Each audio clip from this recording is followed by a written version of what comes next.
Do you actually enjoy being on social media? Or are you simply doing it because someone told you that's the way you make money? You believe that that's the only way that you're going to get in front of your audience, or you worked with a coach and they said this is the best way for you to do all the things. Here's the thing about social media: it's not good, it's not bad, it's not right, it's not wrong. It all comes down to, does it align with the way that you actually want to grow your business and make money? Because if it's not, then why are you doing it? I'm here to bust the social media myth when it comes to growing your online business. Because here's the thing: that belief that you have, that I had, that social media is the only way to grow your business and make money, is a complete fabrication. And it's generally fabricated by the people who make money by teaching you how to do the thing. And here's the thing: like I said, social media is not good, it's not bad. It always just comes back to, is it actually easy and fun for you? Is it the way that you want to grow your audience, get in front of your people, and sell? If it's not, then listen up. Because once you discover what is actually easy and fun for you, what feels aligned, then social media becomes an option, not a must do. So in this video, I want to cover what you could do instead of social media. Now, again, I want to also just remind you, if you love, love, love social media, then continue to do it. I'm speaking to you, my friend, if you, like me, don't want to be on social media, don't want to have to record a TikTok video or a reel or post 3, 4, 5 times a day just to trigger some algorithm. If you, like me, want to actually build deeper connection with your audience, then I want to cover what you can do instead. And if you are like me and you're ready to jump off that hamster wheel, comment yes below so I know that we're all on the same page. So here is your social media free option 1, email list. Now, I'm pretty sure you're probably aware that that is the number one thing that I'm going to talk about, particularly if you've been in my world for any length of time. I love, love, love writing, but I also love doing video, and you can do both of those inside an email list. So this is the number one option that I recommend my Cultivate members implement first, particularly if the very first thing that they say to me when they join the membership is, Lise, I want to get off the social media hamster wheel. What am I going to do instead? So if you want to have a deeper connection with an audience, and you also want to own your audience and not have to pay every time you want to share something or promote something, then building an email list makes sense. Now, here's the other thing that I want you to be aware of and mindful of. You don't need a big email list. You can make a really good living with 300, 500, 1,000 people on your email list. And as they say, for every subscriber that you have, you can typically expect to get a return of $1. So 100 people on your email list, $100 is the average. And I'm using air quotes because at the end of the day, it is going to be dependent on the offers that you're putting in front of your audience, the topic that you're talking to them about, and really just your audience in general. We can't control when someone buys, but we can control how often we are chatting to them, how often we are connecting with them, and email is just one of those platforms that allows you to do that without all the other noise that goes on inside a social media platform. Here's another thing that I love about email. When you send an email, you can be fairly confident that around, on average, 30% of your people are going to open that email. Now, that might seem really low, but when you compare that to actual engagement from a social media post, a reel, whatever it is that you're putting out there, the average engagement across all industries is around 2%. So 2% are actually engaging. And, that's the equivalent of opening an email. And whilst there have been major changes to privacy and stuff like that, that affects both email and social media, more people see the stuff that I put in front of them on an email than they do on social media. So that stat for you again, 30% on average open your email, which means they can read your content, versus around 2% on any social media platform. That's across the board. I'd rather take that 30% versus that 2%. Wouldn't you? I'm always surprised when people say to me that they haven't even started their email list, but I get it, particularly if technology is something that you really struggle with. It is overwhelming when you are being presented with something brand new. So, totally get it. So, if you're kind of in that boat, there is a video that I have done that walks you through how to get started using ConvertKit and also how to get started building your email list. That is going to be somewhere above us and down in the description for you as well. So you can go and check that out if you're in that boat. If you're like, yes, Lise, I really want to start the email list side of things, but the technology stumps me every single time, then that video is going to be exactly what you need. And lastly, the great thing about an email list is it is really going to suit you if you're someone who loves to write. So if you're someone who journals every single day, if you're someone who loves to write blog content, then you're going to love having an email list because you can essentially replicate that entire process inside an email. So I hope that you're on the same page as I am when it comes to the email list side of things. That is my number one social media free option. Social media free option two is a private community. Now, back in 2020, I had a private Facebook group. I had over 3,000 people inside it.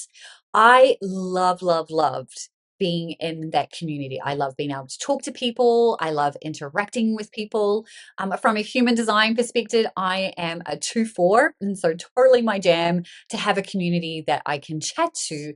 Things started not going the way that they used to. And I'm sure that if you're in a Facebook group, if you run a Facebook group, you know exactly what I'm talking about. The decline in people actually seeing the posts that you're putting there, the decline in someone actually being told that you're going live.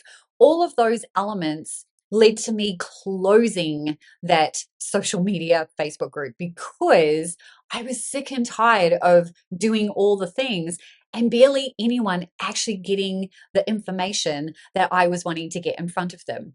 However, that doesn't mean that a community isn't the way to go. Now, again, we're talking about getting off social media. So there are other options that you can look at besides a Facebook group.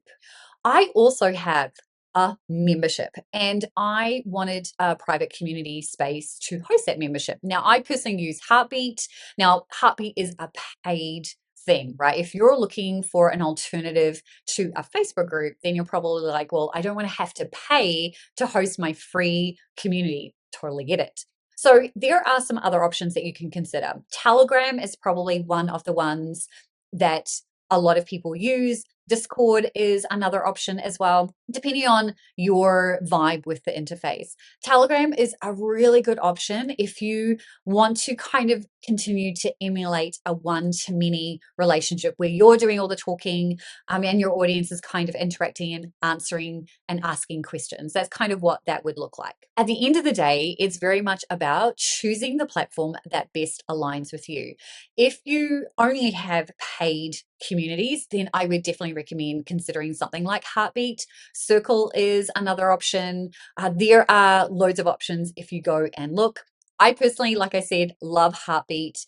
It is very streamlined and it allows you to not only host your community, but you can host courses, you can host memberships, you can host live events.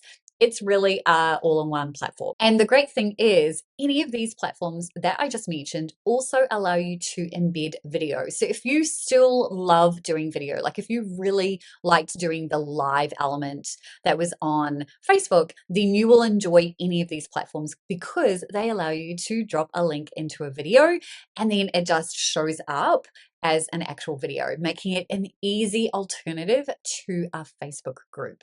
Okay, so we are moving right along to social media free option 3, and that is a private podcast.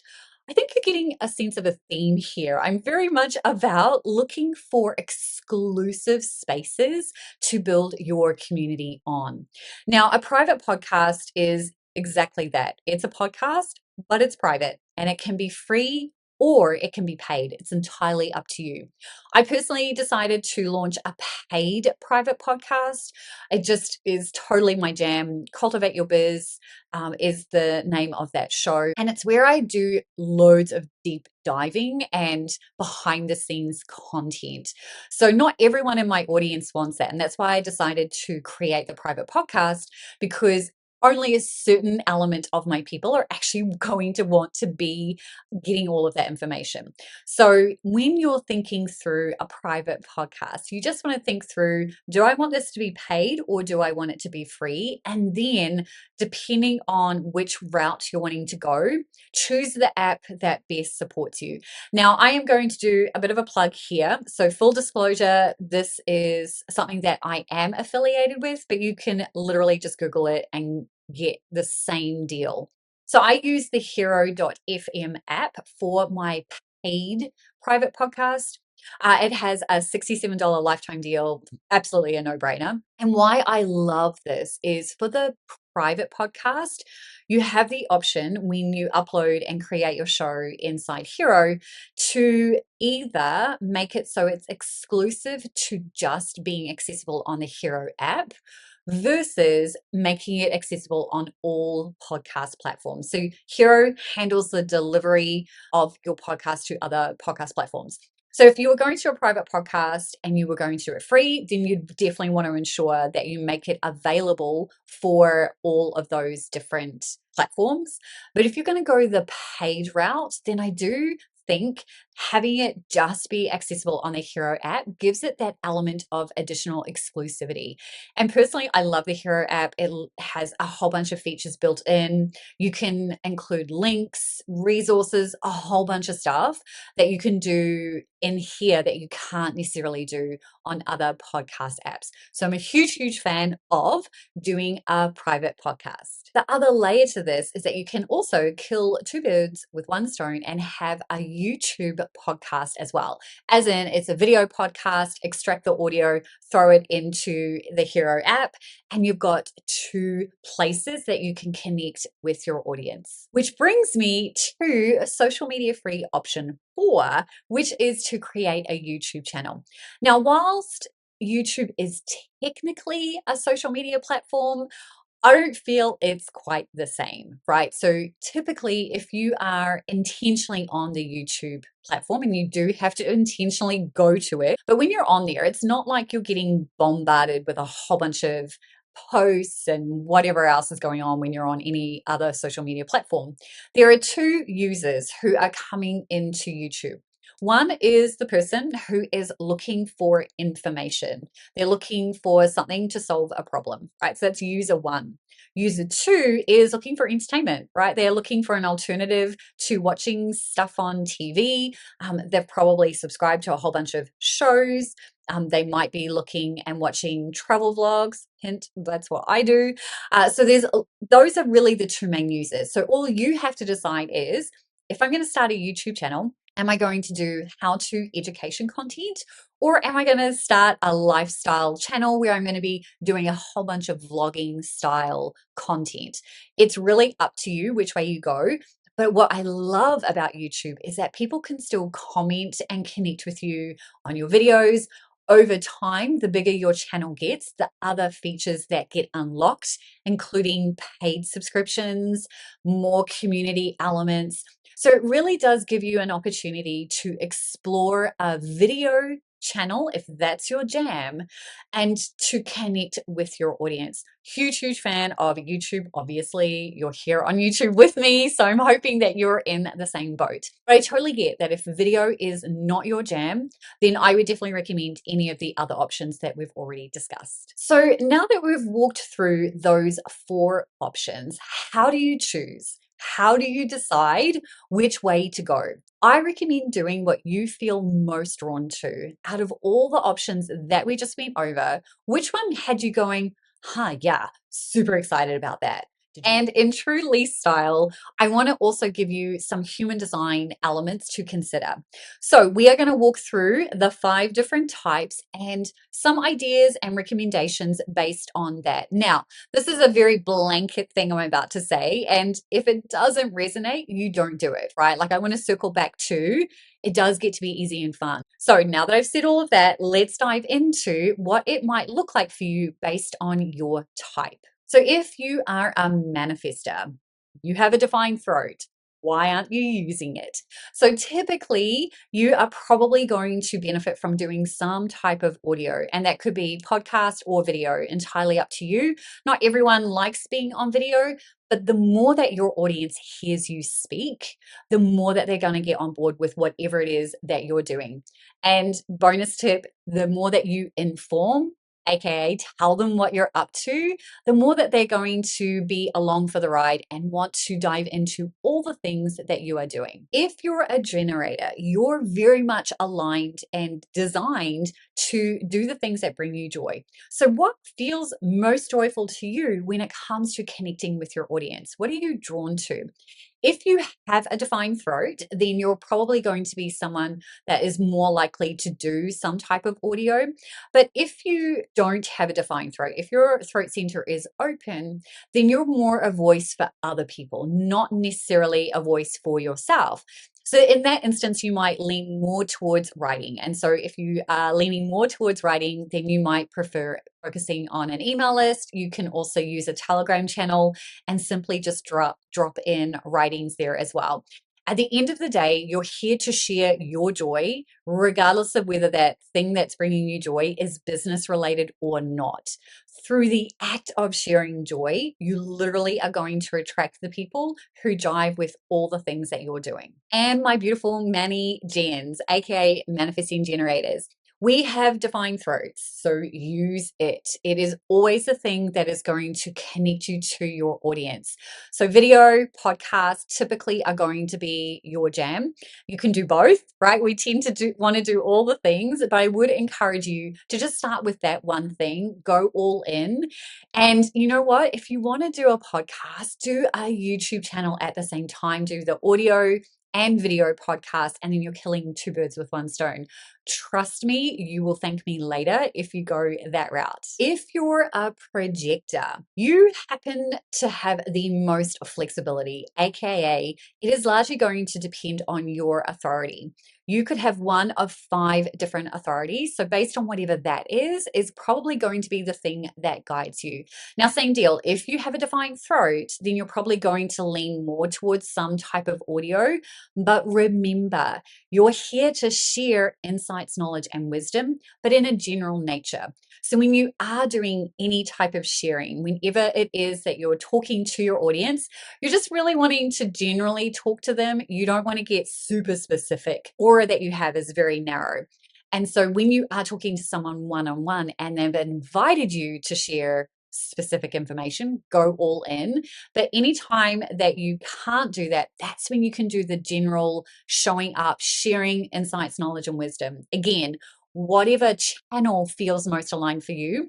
But you're probably likely going to do fairly well in a private setting. So maybe a private podcast, maybe a private community like Heartbeat or Telegram is going to be more inside your wheelhouse. And then if you happen to be one of my beautiful reflectors, you are a complete unicorn. So typically I guide my reflector members more towards engaging on email initially, but over time, as you start to integrate human design into your business, your you're going to literally do whatever you want because you can just do things in flow. You can switch in and out of doing things. Your voice is always powerful when you've given yourself a little bit more time. So start with email, but don't feel like you have to stay there. Go with the flow, follow the things that you feel drawn to, and know that you don't have to stick to anything. And actually, that goes for any of us. No matter what type you are, you can 100% change your mind. Nothing is ever static, particularly when it comes to running your online business. And hey, if you don't have your human design chart or you want to learn a little bit more about what it looks like from a business perspective, then I'm dropping the link below. But otherwise, you can just go to hustleandgroove.com/chart to get your human design chart with a business flavor, to go and figure out what this looks like for you based on your type, strategy, and authority. In the next video, we are going to talk a little bit more about what it looks like to create content without having to be on social media. I'll be sharing my discoverable content process and how you can implement that in a few simple steps, but more importantly, actually get sales. Can't wait to share that with you. So that is going to arrive in your channel feed on Thursday, or if it's after that, it is going to be here for you right now. See you there.